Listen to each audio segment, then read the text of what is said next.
좀 장식해 놓은 그런 모습을 보게 됩니다. 이처럼 사계절의 아름다운 이런 컨셉을 가지고 하나님은 우리의 주변들을 바꿔 가시면서 하나님이 이 우주 만물 자연을 만드시고 또 관리하고 계시다라는 것을 나타내십니다. 이처럼 자연계에 자연의 법칙이 있듯이 하나님과 사람 사이에도 영적인 원리가 있다. 사형리 전도 책자에 보면 제일 원리에서 이렇게 말씀합니다.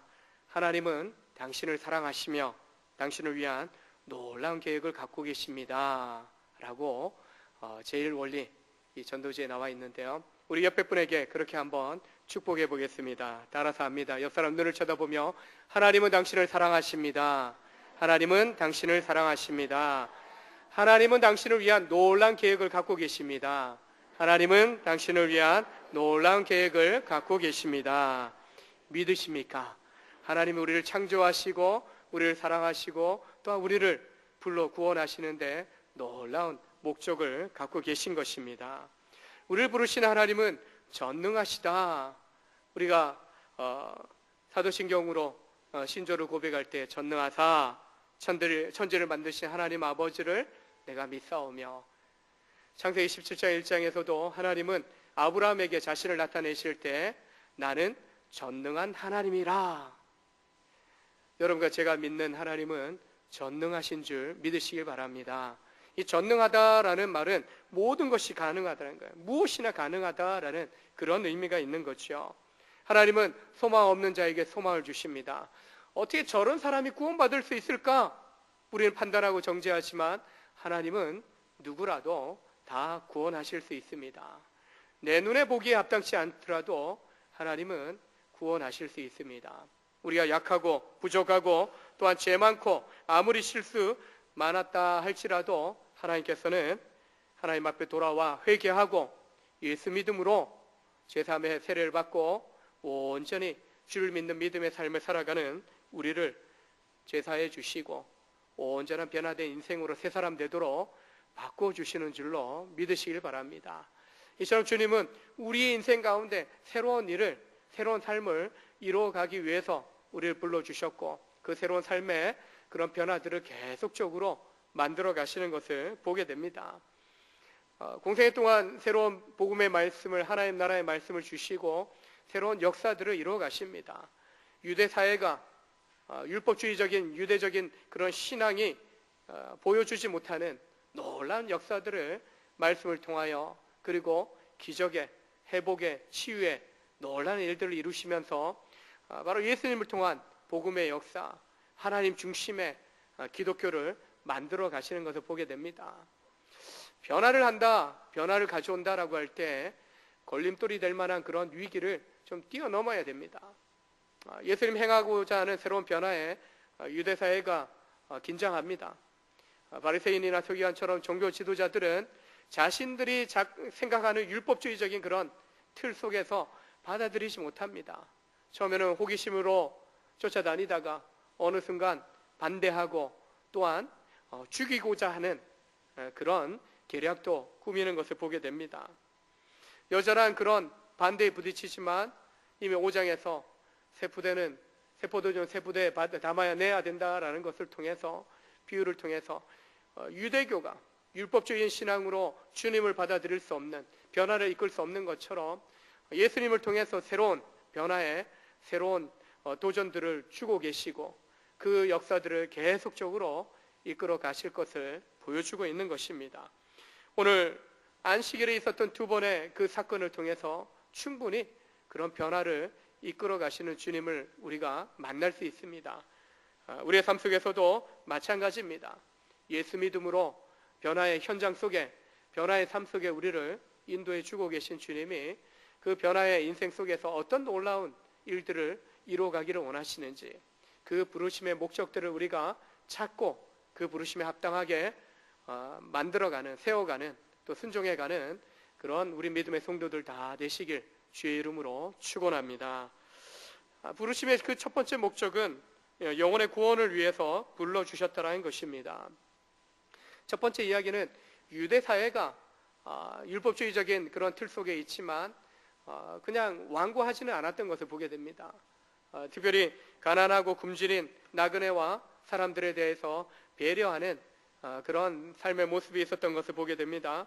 신명기 23장에 보면 굶주린 나그네가 가난한 이들이 다른 사람의 밭에서 곡식을 따는 것, 이삭을 줍는 것에 대해서 허용한 것을 보게 됩니다. 대신 낫을 들고 가서 무더기로 그냥 잘라가 버리는 그런 행위는 도적질이 되죠. 그것을 제외한 이삭을 줍고 그리고 이삭을 잘라서 먹는 정도는 허용되었던 것을 보게 됩니다.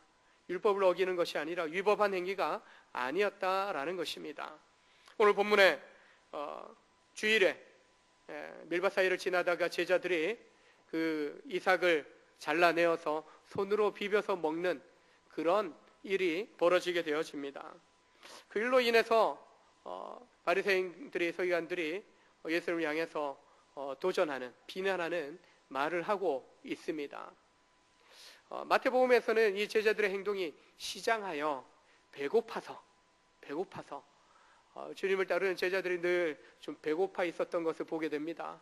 배고픔에 있었던 그들이 밀밭 사이를 지나가는 동안에 이제 밀 이삭들을 이렇게 뜯어다가 이렇게 빌려 이제 껍질을 좀 벗겨내서 비벼서 그 이삭의 그 알곡을 이제 밀을 먹게 된 것이죠.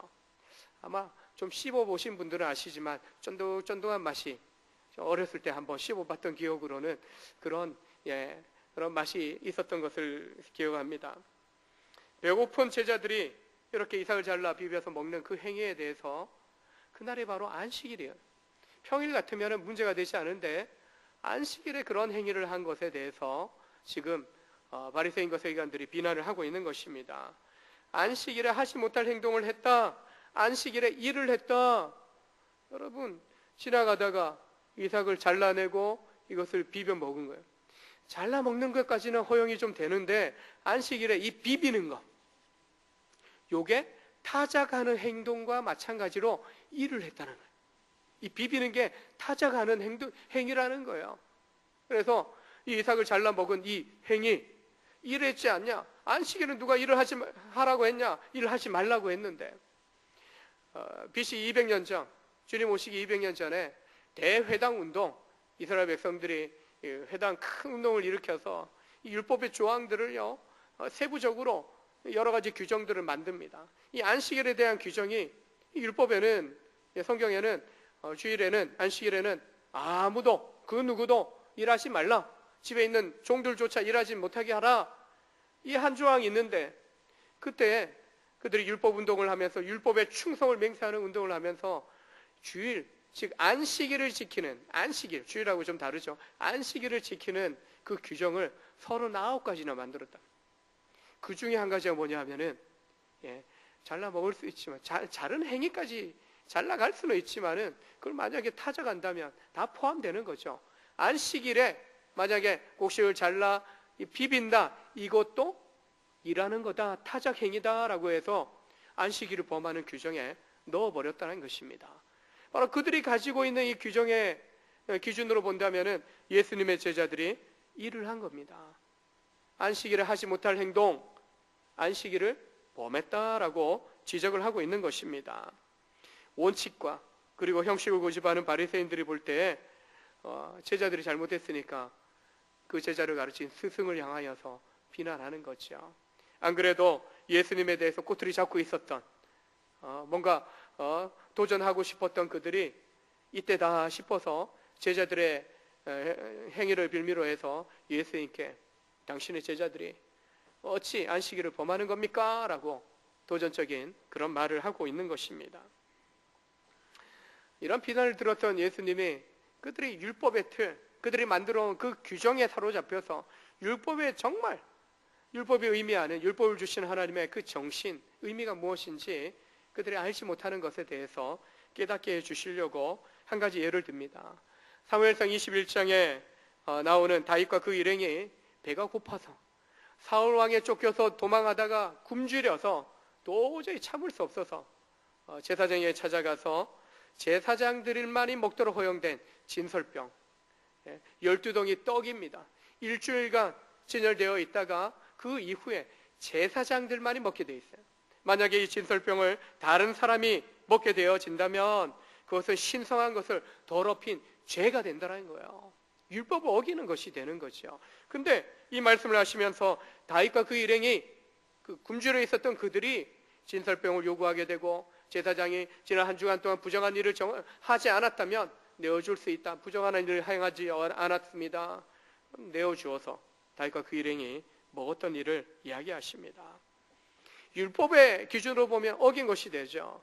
그러나 그 사건 속에서 다윗이 그것을 어겼다고 죽임당한 것은 아니에요. 심판당한 것이 아니에요. 무엇입니까? 율법의 근본 정신인 사랑, 그 공의대로 그가 합당하게 그 긴박한 상황 속에서 율법의 내용 가운데서 예외적으로 배려받는, 용납되는 그런 기회를 얻었다는 것입니다. 그러면서 5절에 예수님이 말씀합니다. 인자는 안식일의 주인이다. 무엇입니까? 안식일을 제정하신 하나님의 아들이십니다. 하나님이십니다. 안식일을 제정한 내가 이보다 더 그 이상의 일들도 나는 할 수 있는 그런 위치에 있다. 그런 권세가 있다라고 말씀하는 것입니다. 다윗조차 그 일행과 함께 진설병을 먹었는데 안식일에 나와 함께하는 이 제자들이 미리삭을 잘라내고 비벼서 먹은 그 행위가 죄가 되지 않는다는 것입니다. 굶주려 있는 이들이 먹을 것을 통해서, 먹을 기회를 얻어서 그 먹는 것을 통해서 허기를 달래는 것, 그것은 하나님 앞에 죄가 되지 않는다라고 말씀하고 계신 것입니다.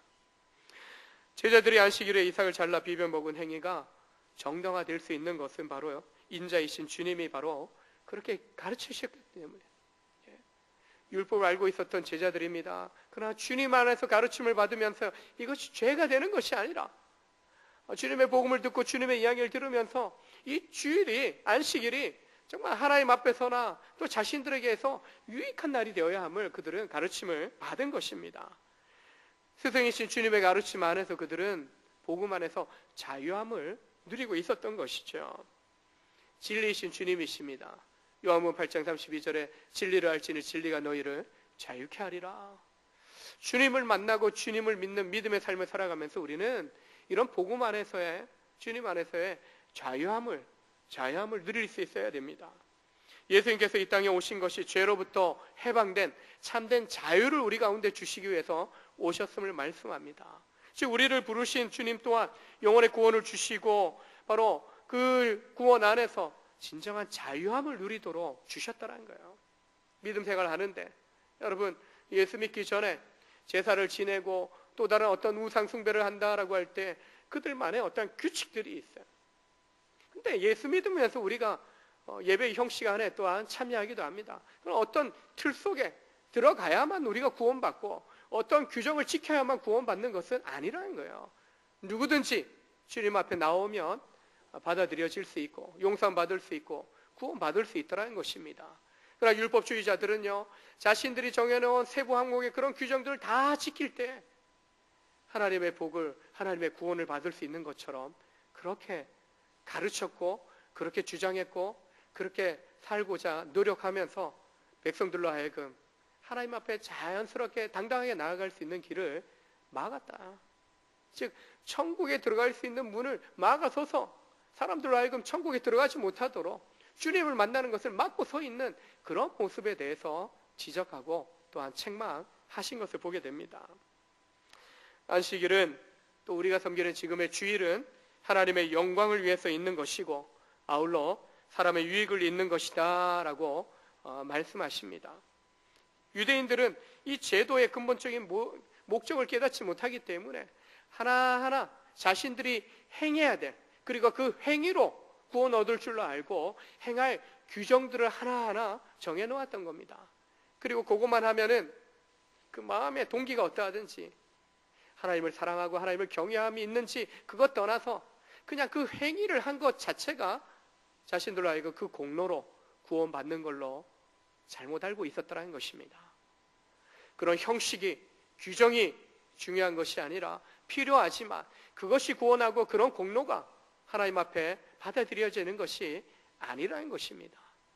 하나님이 안식일을 지키게 한 것은 하나님 앞에 온전히 경배하는, 경외하는, 영광 돌리는 삶을 살도록 하며, 그날의 하루 또한 안식하면서 재충전하고, 또한 가족을 돌아보고 이웃을 돌아보고 성도를 돌아보면서 함께 서로의 유익을 끼치는 삶을 살도록 세워주셨다는 것입니다. 그런데 율법주의자들은 그렇게 하지 못한 겁니다.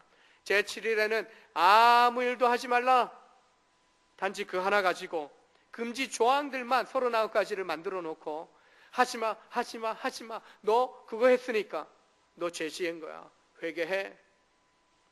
제사에 참여할 수 없어, 예배에 참여할 수 없어, 계속 막아서는 그런 걸림돌들만 만들어 놓고, 결국에 하나님의 법들이 선한 규례들을 오히려 악법으로 악하게 만들어 버리는 그런 잘못을 이들이 범하고 있었다는 것입니다. 율법의 규정으로 본다면은, 여러분 교회 오실 때 차 타고 오신 분들 계시죠? 안식일 범한 겁니다. 우리가 아침에 여러분 혹시 열심히 요리해갖고 가족들을 또 먹이고 같이 식사하고 오신 분들 계십니까? 요리했다면 여러분 안식일 범한 겁니다. 오늘 예배 후에 우리가 8층에 올라와서 국수 같이 드시면서 교제를 할 겁니다. 국수 삶는 분들 다 안식일 범한 겁니다. 그 범한 것을 또 먹는 우리도 같이 범한 겁니다. 율법적인 기준으로 보면 다 죄인이에요. 주일날에 제가 이제 병원 신방을 좀 다닙니다. 그러면 차 타고 갑니다. 그냥 안 가고 음료수 하나 사고 가기도 합니다. 돈 썼네, 일했네, 운전했네. 걸어가는 것도 1km 이상 간다, 그 정도 걸으면 일한 거가 됩니다. 다 안식일을 범한 것이 된다는 거예요. 그런데 이런 율법적인 생각, 삶에서 우리 주님은 새로운 가르침을 우리 가운데 주시고 자유케 하십니다. 주일을 성수하는 것에 있어서 율법적인, 형식적인 그런 생각들을 우리가 좀 내려놔야 됩니다. 그렇다고 주일 성수 안 하고 내 마음대로 막 놀러 다니고, 이건 더욱더 합당하지 않죠. 하나님을 예배하는 공동체로 모여서 하나님께 영광 돌리는 삶이 필요합니다. 주시는 은혜를 받아 누리고, 또한 서로를 돌아보고 서로 또 섬겨주는 것이 필요합니다. 그러나 너무 경직되어 율법적으로 우리가 주일을 또 예배에 참여한다라는 것은 옳지 않은 겁니다. 기대하고 소망함으로, 내가 이거 했기 때문에 하나님 은혜 주시고 구원해 주시는 것이 아니라, 구원해 주시고 은혜 주셔서 감사함으로 하나님 앞에 내가 하나님의 하나님 되심을 찬송하며 영광 돌립니다.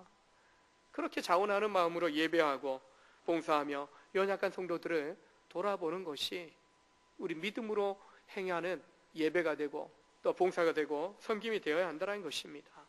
결코 누구라도 걸려 넘어지도록 막아서는, 주님 앞에 나아갈 수 있는 그 기회들을 빼앗는 것은 결코 옳지 않다는 것입니다.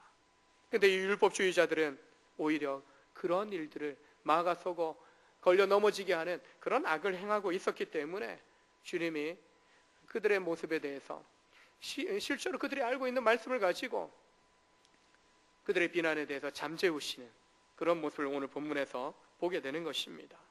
초대교회 이후로 우리가 안식일이 아니라 부활하신 주님 기념하여서 주일에 우리가 공동체로 모여서 함께 예배를 합니다. 서로 떡을 떼며 교제를 나눕니다. 주일을 통해서 성도들이 주님의 몸으로서 하나됨을, 서로 사랑하고 성령의 하나되게 하신 것을 지켜가도록 우리가 함께 한자리에서 함께 찬양하고 기도하고 말씀을 듣고 또한 말씀에 순종하는 삶을 살아가도록 결단하는, 같은 마음을 품는, 같은 비전을 향해서 나아가는 하나됨을 이루도록 하는 시간이 바로 이 주일의 예배인 것입니다. 바로 주님은 이 예배를 통해서 하나 될 뿐만 아니라 부활의 생명을 얻은 성도로서 영혼을 구원하는, 사람을 살려내는, 위로하고 격려하고 축복하고 섬기는 그 일을 감당하도록 또한 우리를 세우시는 것을 보게 됩니다. 무엇보다도 안식일의 주인이라고 말씀하신 주님이 주신 새 계명은, 새 계명을 너희에게 주노니 서로 사랑하라. 내가 너희를 사랑한 것 같이 너희도 서로 사랑하라.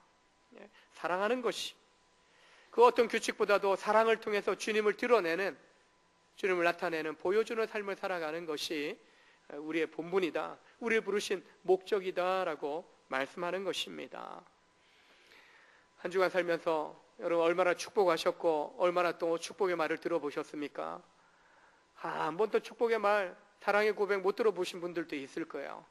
그런 분들을 위해서, 그런 나 자신을 위해서 한번 말을 하고 고백을 한번 해보기를 원합니다. 우리 옆 사람 한번 쳐다보시면서 고백합니다. 사랑합니다.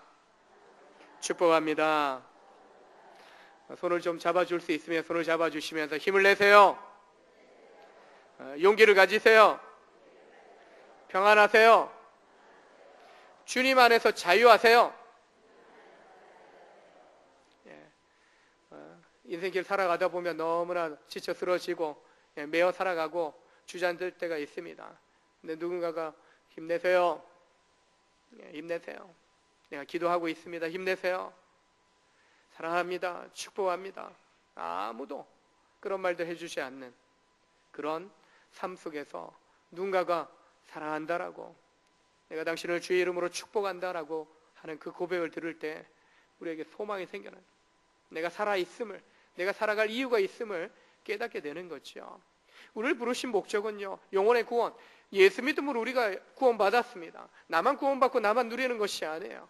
우리를 통해서 하나님은 또 다른 사람들을 살려내는, 구원하는 일을 위해서 우리를 불러주셨다라는 것을 여러분 기억하시길 주의 이름으로 축원합니다. 두 번째 부르신 목적은 사랑의 실천을 위해서입니다. 다른 안식일에 예수님께서 제자들과 무리들을 해당해서 가르치기 시작합니다. 바로 그때 오른손이 마른, 오른손에 이 장애를 가지고 있는 사람이 그 자리에 있었다라고 말씀합니다. 이 오른손은요, 여러분 볼 때 왼손처럼 보이지만 오른손입니다. 이 오른손은 능력을 상징합니다. 능력을 상징해요. 여러분 다 오른손잡이가 많지 않습니까? 왼손잡이도 요즘은 많이 계시더라고요. 근데 오른손 하면 능력의 팔입니다. 능력을 상징하는 거예요. 오른손잡이가 오른손을 기능을 쓸 수 없다. 뭐 왼손 쓰면 되지라고 하겠지만은 두 팔을 사용해야 뭔가 일을 열심히 할 수 있지 않습니까? 근데 오른손을 쓸 수 없어요. 그러니까 경제 활동을 제대로 할 수 없는 거죠. 열심히 일할 수 없는 그런 장애를 갖게 된 것입니다. 뭔가 몸에 불편함이 있으면은 사람과의 관계도 뭔가 소원해집니다. 적극적으로 사람 만나는 거 쉽지 않은 거예요. 그러다 보니까 사회적인 관계들도 점점 멀어지게 되고 관계들도 멀어지게 되고 소원해지는 거죠. 근데 그런 이 오른손 마른 사람을 치유하심으로 그가 경제활동을 할 수 있게 되어지고 사람들과의 관계, 사회적인 활동들을 다시 시작할 수 있는 그런 기회들이 열어지게 된 것을 보게 됩니다. 아무도 요청하지 않았는데 그 자리에 있었던 그를 세우셔서 손을 내밀라고 하시며 그의 장애에 있는 병든 손을 깨끗하게 회복시켜 주신 것을 보게 됩니다. 주님은 누군가에게, 그 누구에게 회복이 필요하다, 치유가 필요하다, 누가 말하기도 전에 이미 그 필요를 아시고 먼저 관심을 보이시고 또 회복시켜 주시고 치유해 주시는 것을 보게 됩니다. 근데 그 자리에 고발할 증거를 가지고 엿보고 있었던 바리새인과 서기관들이 있었습니다. 환자가 있으니까 오늘 안식일인데 이 병자를 고친다면 안식일을 범하는 것이 됩니다. 율법에 그들이 정해놓은 규칙에 정말 안식일에도 불구하고 고쳐줘야 되는 사람은 죽을 것 같은 사람. 근데 오른손 마른 사람, 이 사람은 오른손에 장애가 있는 거지, 병들어 있는 거지 죽을 사람은 아니에요. 그것을 알고 있는 서기관과 바리새인이 이렇게 노려봅니다. 어떻게 하나 보는 거예요. 만약에 그 병자를 고친다면 그들이 정해놓은 율법의 규정을 어기는 게 됩니다. 안식일을 범한 것이 된다는 것입니다. 그런 마음을 가지고 안식일에 병자를 고치는가 엿보고 있는 그들의 생각을 아시고 주님이 그 병든 사람을 사람들이 모인 그 가운데로 불러서 세우십니다. 그리고 사람들에게 질문을 합니다. 안식일에 선을 행하는 것과 악을 행하는 것, 사람을 생명을 구하는 것과 죽이는 것, 어느 것이 옳은가? 여러분이 이 질문을 받았을 때 어떤 생각을 하시겠습니까? 여러분 안식일에, 주일에 선을 행하는 것과 악을 행하는 것, 생명을 구하는 것과 죽이는 것, 어떤 선택을 하는 것이 옳다라고 생각합니까? 그 질문 너무 쉬운 거 아니에요. 선을 행하는 거요. 생명 살려야죠. 당연하죠.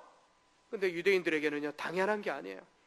그 사람이 죽어가고 있는 사람인지, 단순히 그냥 나중에 치료해도 되는 사람인지, 지금의 상황 속에서는요, 나중에 치료해도 돼요.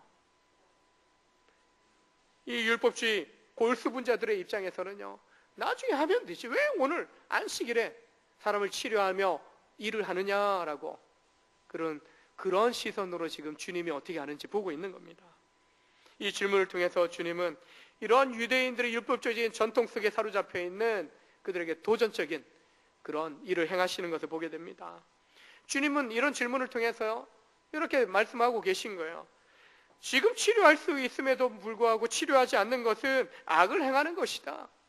지금 치료할 수 있음에도 불구하고 내버려 둔다면 그 생명을 죽이는 일이 되는 것이다. 왜 미루냐? 지금 할 수 있는데. 다른 본문에서 복음서에서 짐승이 가다가 웅덩이에 빠져 있으면 건져내지 않냐? 짐승도 하물며 그거 죽을 거 아닌데 내버려 두면 되지. 짐승조차 건져내면서 내 형제가, 내 가족이 병들어서 고통당하고 있는데 내버려 둘 거냐?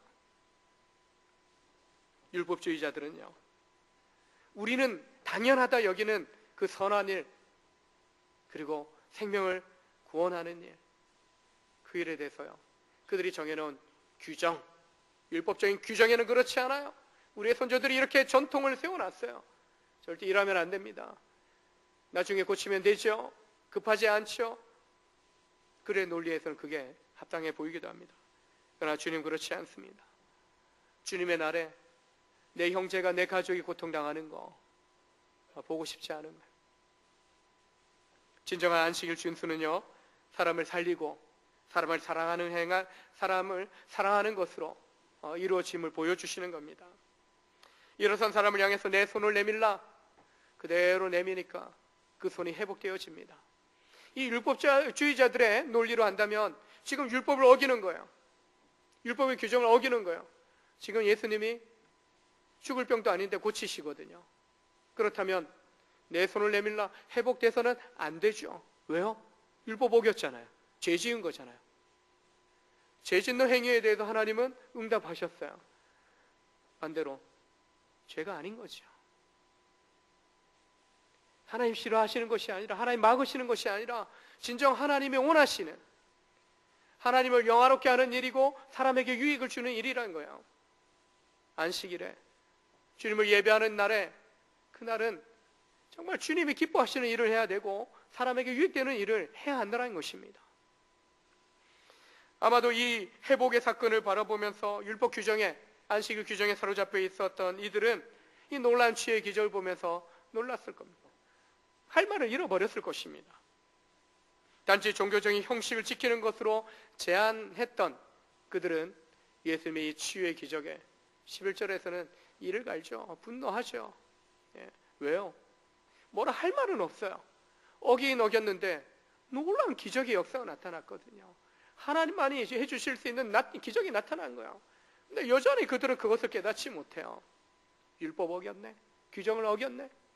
지금 하나님이 놀라운 역사를 일으키고 계신데도 보지 못하는 거예요. 믿음의 삶을 살아가면서 우리도 주님 부활하신 이 주일을 지키면서 예배합니다. 놀라운 회복이, 치유가 일어나는 그런 삶을 살아갑니다. 그러나 때로는 어렸을 때 생각해봐도 교회에서는 이렇게 해야 돼, 주일은 이렇게 지켜야 돼, 주일에는 과자 사 먹으면 안 돼, 교회 올 때는 이런 복장으로 와야 돼, 딱 정해놓은 게 있었어요. 요즘은 그런 것들이 이제 많이 없어요. 주일 절대 성수, 주일 출근하는 분들 계셔요. 그럼 그분들 어쩌라고. 이 안식일만이 주일이 아니라 모든 날이 주일이고, 공동체가 함께 모여서 이 주일을 지키며 예배하는 그런 특별한 한 날로 정해놓았지, 이날만이 주님의 날이 아니라 모든 날이 주님의 날인 것이죠. 함께 우리가 특별하게 정해놓고 함께 주님 앞에 예배함으로 나아가고 봉사함으로 서로를 돌아보는 시간들로 지킬 따름이죠. 이날만 우리가 예배하고 이날만 잘 섬기는 정도가 아니라 모든 날 속에서 우리는 영혼을 구원하는, 사람들에게 사랑을 베푸는, 사람을 살려내는 일에 우리가 힘써야 되는 거죠. 생명을 살리고 사랑으로 영혼을 회복시키는 이 일이 일어나는 것이 진정으로 우리에게 생명을 주시고 우리를 구원하신 하나님의 뜻이요, 또 우리를 공동체로 부르셔서 공동체를 통해서 이 땅에 잃어버린 영혼들을 구원하는 일에 힘쓰도록 불러주셨다는 것입니다. 복음으로 세상을 변화시키고 사회의 모순과 부패를 정화시키는 역할을 정말 복음으로 구원받은 우리가, 교회가 해야 되는 일입니다. 그 일을 시작하신, 유대교의 율법주의를 깨뜨린 게 아니라, 파괴시킨 게 아니라, 폐기시킨 게 아니라 완성시키러 오신 주님은 이것이 진정한 율법의 그런 목적이다라는 것을 보여주신 겁니다. 율법의 완성, 사랑함을 보여주셨고 회복과 치유를 보여주셨고, 그리고 그 사건들을 통해서 유대 사회에는 완전 혁명적인 도전적인 일이었지만 지금도 그 복음으로 믿음의 삶을 살아가는 우리에게 있어서는요, 세상 가운데에서 전혀 다른 생각, 가치관을 가지고 살아가는 것이기도 합니다. 그러나 결코 주님이 혁명가처럼 그렇게 등장하신 것이 아닙니다. 주님이 오신 목적은 뭔가 단순히 세상의 부분적인 어떤 모순 정도를, 부패 정도를 바꾸시기 위해서 오신 것이 아니라 잃어버린 영혼들, 근본적인 목적은 죄악 가운데 죽어있는 영혼들, 근본적인 악을 제거하고 죄로 물든 사람들을, 세상을 새롭게 하시기 위해서, 죄악으로 가득한 이 세상을 새롭게 변화시키기 위해서, 새롭게 창조하시기 위해서 오셨다라는 것입니다. 우리가 믿음 생활을 하면서 교회 출석하는 정도로 살아간다, 그건 소극적인 신앙생활밖에 안 되는 겁니다. 보다 더 크게 믿음의 눈을 떠서 정말 복음과 함께하는 삶을 통해서 이 세상을 근본적으로 새롭게 창조하시려는 하나님의 그 부르심의 목적에 맞게 우리가 살아가야 하는 것입니다. 이미 만물을 새롭게 하시는 새로운 창조주로 주님이 오신 겁니다. 그래서 복음으로 새로운 피조물로 부르심을 받은 우리 또한 새하늘과 새 땅, 새로운 삶을 만들어가는, 변화시켜가는 그런 인생을 우리가 살아가야 되는 겁니다. 고린도후서 5장 17절에서 그런즉 누구든지 그리스도 안에 있으면 새로운 피조물이라, 예수 안에서 믿음으로 말미암아 새로운 피조물, 새 사람 되었다라고 말씀합니다. 그런즉 이전 것은 지나갔으니 보라 새 것이 되었도다. 새 사람, 새로운 창조의 사람들이 되었다. 뭔가 새롭게 삶을 변화시켜가는 놀라운 은혜와 능력을 소유한 그런 하나님의 백성이 되었다라고 말씀하는 것입니다. 우리의 삶에 변화가 있어야 됩니다. 우리가 자라가야 되는 것은, 성장하는 것은요, 날마다 새로운 것을 경험하는 것입니다. 이것은 나이와 상관없고요, 그리고 남녀노소 상관이 없는 것입니다. 언제라도 우리는 주님 안에서 믿음으로 주님을 바라보면서 살아가면 당연히 새로운 삶들을 매일매일 새 생명으로 부어주시고 새로운 인생길을 열어주시는 하나님을 우리는 경험하게 되고 동행하게 된다는 것입니다. 눈을 닫고 있으면, 마음을 닫고 있으면 하나님이 새 일들을 만들어 가시길 원하는 그 뜻을 우리가 보지 못하고 깨닫지 못하게 되는 것이죠. 그래서 우리는 이 말씀을 통해서요, 우리의 영혼이 좀 열어져야 됩니다. 이미 구원받았지만 내 생각이 좀 열어져야 돼요. 내 마음이, 내 삶이 열어져서 누군가를 좀 품을 만한, 사랑할 만한 그런 마음으로, 즉 주님의 마음으로 우리가 채워져야 하는 것이죠. 육체의 배고픔보다 영혼의 굶주림에 허덕이는 수많은 사람들이 있습니다. 배고프면 아무거나 막 집어 먹습니까? 먹지 못할 것도 있어요. 근데 분별이 없으면 아무거나 막 집어 먹다 보면 탈이 나죠. 분별력이 없는 아이들이 그러합니다. 그래서 부모가 챙겨줘야 됩니다. 약이라고 다 좋은 약입니까? 감기약도요, 어른 걸 아이에게 먹이면 독약이 될 수 있는 겁니다. 비타민 다 좋다고 누구에게나 막 먹습니까? 요즘은 여자에게 좋은 거, 남자에게 좋은 거, 아이들을 위한 것, 남자를 위한 거, 성인을 위한 거 다 구분되어져 있더라고요. 각각의 질병에 맞는 처방전에 따라서 약을 약사가 지어주고 그 처방대로 약을 복용해야만 그게 약이 되지 독이 되지 않는 것처럼, 영혼에 굶주려 있는 사람들은요, 아무거나 믿으려고 하고 아무거나 의지하려고 합니다. 결국에는 자신의 영혼을 죄와 어둠의 권세에 방치해버리게 되고 그런 죄에 끌려다니다가 파멸에 놓이게 되는 사람들이 우리 주변에 너무나 많이 있는 것을 보게 됩니다. 죄에 대해서 미워할 수 있고 멀리해야 되지만 죄인에 대해서는 긍휼히 여기는 영원 사랑의 마음을 우리가 주님 따라가고 닮았다면 그 사랑을 품어야 할 줄로 믿습니다. 영원히 병들어서 올바른 판단과 분별력을 잃어버린 사람들을 우리는 주님의 마음으로 사랑하고 또 품고 기도하는 가운데 그들 가운데 영원한 생명의 복음을 전할 수 있어야 합니다. 우리를 부르신 것은 그 영혼들을 내가 구원받고 소망을 얻은 것처럼, 내가 구원받고 주님의 사랑을 경험하고 있는 것처럼 그들을 구원할 수 있는, 그들을 사랑할 수 있는 그런 삶을 살도록 우리를 불러주셨다는 것이죠. 우리는 사랑보다도 율법과 규칙을 앞세우는 율법의 노예가 되어서는 결코 안 될 것입니다.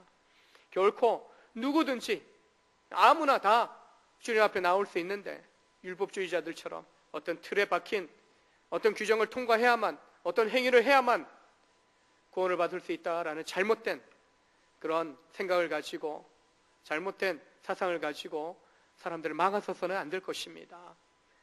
우리를 받아주셨던 주님이 누구라도 못 받아주시겠습니까? 뭐 내가 어때서요?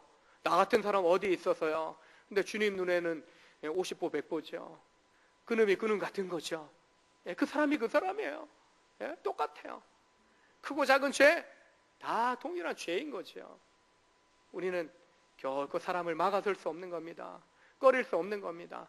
나를 용납하시고 나를 사랑하신 주님, 나를 구원하신 주님이시라면 그 누구라도 다 받아주시는 하나님이신 줄 믿고 전능하신 하나님이라 했습니다. 누구라도 다 용서하시고 사랑하시고 구원하실 수 있는, 구원해 주기를 원하시는 주님이신 것입니다. 그래서 결코 우리는 율법의 노예가 되어서 막아서는 자가 아니라 오히려 예수 닮은 사랑을 실천하는 예수 사랑꾼, 정말 예수 닮아가는 사랑을 행하는 주의 사람이 되어서, 증인이 되어서 주의 사랑으로 섬기고 복음을 나누고 정말 영혼을 구원하는 삶을 살아가는 것이 주의 뜻에 합당한 삶을 살아가는 복된 성도가 될 줄로 믿습니다. 오늘부터 석 달간 저희 보면 여러분 이제 해마다 봄마다 우리가 목장연도 행복파티 뭐 개인적으로도 전도할 수 있어요. 그러나 나 혼자 기도하기보다 목장에서 함께 기도합니다. 한 영혼 내가 품고 기도하는 그 가족과 이웃을 놓고 동료를 놓고 친구를 놓고 기도합니다. 혼자 기도하기보다 함께 기도합니다. 그리고 함께 만나고 초대합니다. 그 시간들을 통해서 실제로 우리 교회 안에 등록하신 분들이 많이 계신 것을 보게 됩니다. 이처럼 앞으로 석 달간 우리가 함께 기도하면서 또 만나고 또 초대하는 시간을 갖고자 합니다. 나 혼자 뭐 하면 잘하면 되겠지가 아니라 나 혼자 하다 보면은 안 하게 돼요. 근데 함께 기도하면 더 뜨겁게 기도할 수 있고, 함께 만나고자 하면 부끄러워도 쑥스러워도 옆에 믿음의 식구들이 있으니까 함께 하니까 더 용기가 날 수 있는 거죠. 초대하는 것도 한번 와봐. 자신 있게 내가 와보라 하고 난 아무것도 할 줄 아는 게 없는데 우리 목사 권사님이 계시고 집사님 계시니까 믿음의 선배들이 있으니까 한번 나는 와보라고만 하고 알아서 챙겨주세요. 든든한 거죠. 그래서 혼자 하기보다 함께 하는 거죠. 함께 전도하는 것이 목장 전도이고, 행복파티는 초대해서 함께 같이 교제 나누고 떡을 떼고 또 믿음의 이야기, 믿음의 간증을 나누는 그런 시간을 갖는 것입니다. 이런 시간들을 통해서요, 우리는 우리가 그렇게 구원을 받고 주님 만난 것처럼 이런 기회들을 통해서 정말 잃어버린 가족을, 이웃을 또 초대하고 주님 만나도록 하는 구원의 놀라운 그런 축복의 통로로 우리가 쓰임 받아야 할 줄로 믿습니다. 그것이 바로 우리를 부르신, 또 우리를 구원하시고 우리를 사랑하시는 주님의 뜻이라는 것입니다. 저를 따라서 한번 고백합니다. 내가 사랑하면 변화됩니다. 내가 기도하면 믿게 됩니다. 경험해 본 사람들은요, 이 놀라운 변화, 기도의 능력들을 알게 됩니다. 알고 있기 때문에 계속적으로 기도하면서 또한 만나게 되고 또 초대하게 되는 것입니다.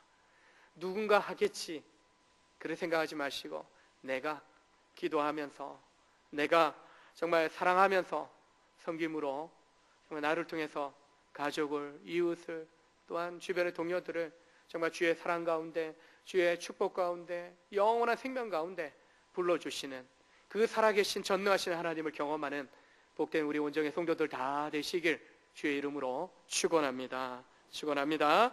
기도하시겠습니다. 하나님 아버지, 만세전에 우리를 택해 놓으셨지만 하나님 쓰시는 일꾼들을